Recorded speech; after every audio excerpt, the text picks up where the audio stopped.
Bien, amigos, César Azabache, abogado penalista, nos acompaña. César, un placer como siempre tenerte por acá. Cristian, ¿cómo estás? A ver, cuéntame un poco. Primero, las consorciadas. Un artículo que publicas en el diario El Comercio. Dices que es un error a dónde le han puesto el ojo el Congreso de la República, porque en todo caso, quien se encarga del tema de las reparaciones civiles, que es lo que apelan las reparaciones, y finalmente la persecución contra personas jurídicas, no es el Ministerio Público. El Ministerio Público. ¿Quién es? Las procuradurías. ¿Qué es lo que pasa?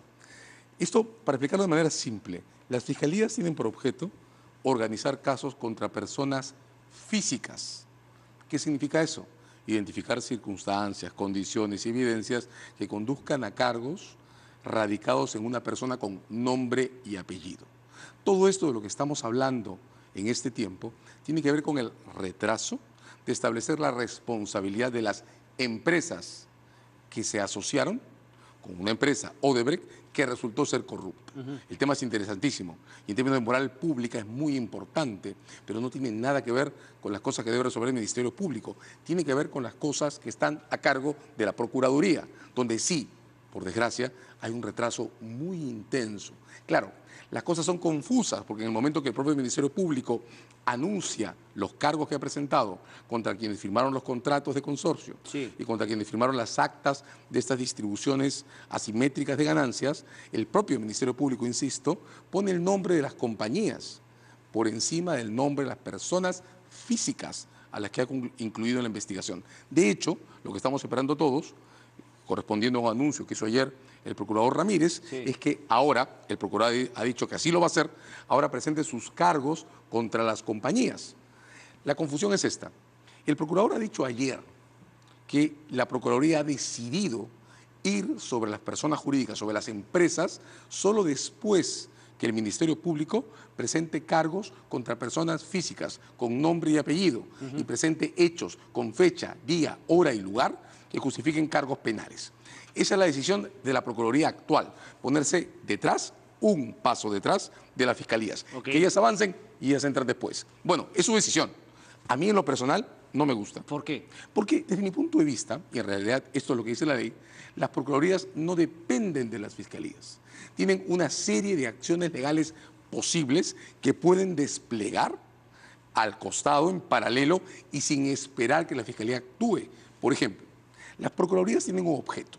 Tienen que recuperar fondos para el Estado. No tienen que hacerlo necesariamente en casos penales. Las Procuradurías también pueden litigar ante jueces civiles. Estas Procuradurías tienen además el discutido, difícil, y hay que hablar de eso también, decreto de urgencia 003, que permite hacer un montón de otras cosas. Tienen posibilidades para negociar directamente contra empresas. Correcto. Sin necesidad de esperar que las fiscalías presenten cargos penales. ¿Por qué esto es así? Porque es mucho más sencillo organizar casos sobre daños y perjuicios que organizar casos criminales donde hay que tener circunstancias de hecho, momentos, evidencias, pruebas y nombres de personas. Entonces, cuando la Procuraduría, con Katherine Gamproro a la cabeza, le pedía al Ministerio Público que incluya a las empresas, también cometió un error. Por supuesto. Porque ella ha podido ir a un juzgado civil y denunciar directamente a las empresas, ella como procuradora. Y embargar lo que quiera, si su opción era embargar, o sentarlas en una mesa de negociación y poner las cosas sobre la tabla. Ok, pero ¿no será que la Procuraduría en verdad no tiene la menor idea de qué es lo que quiere, cuánto quiere y por lo tanto no tiene esta estrategia y obviamente se pone detrás del Ministerio Público para no quedar mal? De hecho, mi impresión es que las Procuradurías todavía han estado pensando que son pequeñas fiscalías secundarias y eso no es cierto. En estos 17 años que han pasado de la transición, la Fiscalía ha desarrollado una autoimagen que le permite saber quién es. Temo que las Procuradurías no. Y déjame poner este ejemplo. Y voy a disculparme por la autorreferencia. Pero en la transición, en esa Procuraduría en la que estábamos, Ugaz, Vargas, Gamarra y yo, los fondos recuperados no provinieron de casos penales.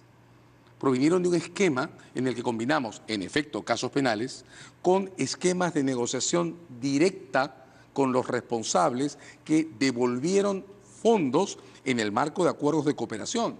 Si en la transición hubiéramos hecho depender la recuperación de fondos de los casos penales, no habríamos logrado los 200 millones de dólares que se consiguieron, 100 millones en el primer año. Cuando Ugaz y yo salimos de la Procuraduría, ya había 100 millones. Pero César, en el caso de justamente eso que ustedes armaron, ¿no?, con este equipo de procuradores, tenía la otra figura de que no perseguían muchas empresas, porque la mayoría eran personas naturales que habían estado vinculadas a la mafia. Sí y no. Lo que ocurre es que en nuestro esquema la cantidad de empresas era mucho menor, pero la madre del cordero, el filón más fuerte de recuperaciones, fueron contratos de compra-venta de equipos militares, donde había intermediación y había corporaciones. Pero el ejemplo viene por marcar una idea. Una procuraduría cuyo objeto es conseguir fondos para reparar al Estado no tiene que depender del ritmo de casos legales. Esta procuraduría ayer, la actual, Ramírez, que ha hecho un esfuerzo además, creo que encomiable por poner al día la agenda de los procesos. ¿El Ministerio Público? No, la Procuraduría. Ha hecho un ejemplo encomiable por poner al día la agenda de los procesos. Ha incluido a Odebrecht en una serie de casos en los que no estaba. Correcto, el tema del Callao, reparación, etcétera. Ha hecho mucha... Perdón, señor, que interrumpa, pero sí. es un poquito la línea de lo que se le criticó mucho a Catherine Ampuero. O sea, a lo que voy es que los dos tenían afanes, pero no tienen, me parece, el bosque entero. Ya, pero para comenzar. Pero esta Procuraduría lo ha hecho. En tiempo de Ampuero, lo digo con el mayor respeto, pero en tiempo de Ampuero lo que pasó fue que se pidió que entrara el gasoducto, se retiró el pedido para que entrara el gasoducto. Sí, habían idas y venidas. Se fue sobre Odebrecht y después se llegó tarde, así que se perdió lo de Odebrecht y ninguna empresa entró en ningún caso. Aquí hay un plan. A mí puede no gustarme, no es mi preferencia, no es el modo en que yo lo haría, pero hay un plan y entonces hay que respetarlo. Ese plan, en la Procuraduría actual, como lo ha anunciado ayer Ramírez, es esperar que la Fiscalía presente cargos contra personas y luego ir sobre las empresas para las que trabajan esas personas. Es una opción, es razonable, tiene algún sentido. Yo creo que hay otros caminos también que habría que explorar. Ahorita me vas a contar cuáles son esos caminos, pero déjame hacerte una pregunta, porque claro, si lo que tú planteas así fuese, pero no hay una contradicción, digamos, no hay un nudo Giordano ahí al decir, por ejemplo, si yo voy directamente a un juicio civil, ponle tú a Graña y Montero, ¿ok? Y Graña y Montero finalmente sí, pues te dice, ok, yo te pago la reparación civil, bla, bla, bla. ¿No estaría reconociendo corrupción a la cual podría poner en jaque a sus directivos? Porque si empieza a negociar una reparación civil, ¿no está haciendo una confesión de parte? Ahí está, en efecto, el nudo gordiano. Es que yo no creo que eso sea cierto. Lo que ocurre es que la responsabilidad de una compañía por no haber tenido el cuidado suficiente en sus procesos internos, tal que termina sentada en la mesa con una empresa que ha estado corrompiendo funcionarios, es completamente independiente y se justifica por sí misma, al margen de que alguno de sus ejecutivos en particular se haya entrometido en el hecho. Es decir, en la parte que la Procuraduría interesa... Entonces yo no sabía nada, pero sí admito que me he favorecido de un tema ilegal, pero tampoco te estoy diciendo que mi presidente del directorio haya sido un corrupto. Pero por favor, exacto, basta esto. Imaginemos que los dos somos socios. Y tú descubres que yo he estado, qué sé yo, extorsionando gente, matando gente, y tú has ganado dinero por eso. ¿Te quedarías con ese dinero? ¿O habría que discutir cuánto de eso debes devolver? Tal cual. Porque en términos de derecho común, las ganancias que se obtienen de algo que es ilícito no pueden seguir siendo tuyas en alguna parte. Entonces déjame volver a lo que ayer me comentaba Pablo Secada. Sí valdría la pena lo que él decía. Si yo fuese Procuraduría, yo me asesoro de un estudio de abogados de un equipo internacional, por ahí un estudio de abogados internacional, que conozca más o menos cómo medir el tema de la corrupción. Porque sabemos que aquí en el Perú no solamente hay una tolerancia social, sino hay una tolerancia económica. Es decir, los costos de la corrupción aquí en el Perú no los evaluamos como se evalúan en otras partes que le dan un valor mucho mayor. Y al mismo tiempo un banco de inversión que me diga cómo yo puedo hacer realistamente un acuerdo con estas empresas para que efectivamente en un periodo de tiempo realista me paguen mi plata. Sí, por supuesto, porque lo que queda claro es que no tenemos una matriz clara para abordar este asunto. Ahora, el 003 de febrero... El Ejecutivo no lo quiere.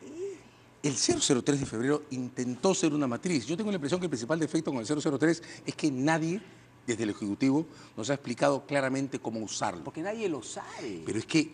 Porque fue una cosa de querer decir, encapsulamos todo en Odebrecht. No, yo creo que es porque nadie lo dice. Primero sí, hay un primer movimiento en el 003 de febrero que supone que se puede actuar muy rápido sobre Odebrecht. Ahora, regresemos un instante, muy brevemente, a febrero de este año. Para comenzar, febrero ya era tarde, ¿no? Sí. Porque la idea principal era evitar que el gasoducto se pierda y se perdió al final de enero. Sí. Pero si vamos a principios de este año, recordaremos que la venta de Olmos estaba anunciada. La venta de Chacya estaba anunciada. Se estaba discutiendo la venta de Chavimochic. Había toda una discusión sobre si la propia posición de Odebrecht en el gasoducto se iba a transferir antes del colapso de finales de enero. Pongamos números. Si ponemos números en los valores de inversión, 1.000 millones en gasoducto, 1.000 millones en Chacya, Sí. 500 millones en Olmos, Sí. 1.000 millones más en Chavimochic. Estamos hablando de 1, 2, 3 y medio de 3.500 millones de dólares. Hagamos al ojo cuánto se puede deber entre bancos, impuestos y trabajadores, y ahí quedaban como 500 millones que habrían podido estar en los bolsillos del Estado si el Estado hubiera podido gestionar el 003. ¿Qué significaba gestionarlo? El 003 solo funcionaba con una mesa muy clara en la que el Estado promueve de manera lícita las ventas de esos activos a cambio de que entren otros operadores. La meta que estaba clara era que Odebrecht se vaya. Y en los valores de transferencia el Estado captura reparación y cerramos el primer capítulo. Sin perjuicio de lo que pueda faltar. Eso no se hizo, en 8 meses. Ni fu ni fa. La intervención podría haber sido también una variante de eso que tú planteas. Por supuesto. Correcto. Por supuesto. Vamos a hacer una breve pausa, César, por favor, y regresemos con finalmente la figura de los acuerdos de lenidad, leniencia, no sé cómo se dice claramente, si es que finalmente crees que ayudaría a correr un poco más con este tema, ¿no? Finalmente, ya no solamente la parte económica, sino la parte penal y sobre todo, para mí lo que es más importante es entender cuál ha sido la corrupción del sistema y sobre todo tener la seguridad de que las bases de eso va a cambiar, la manera como se adjudican obras, etcétera, etcétera. Pausa y regresamos.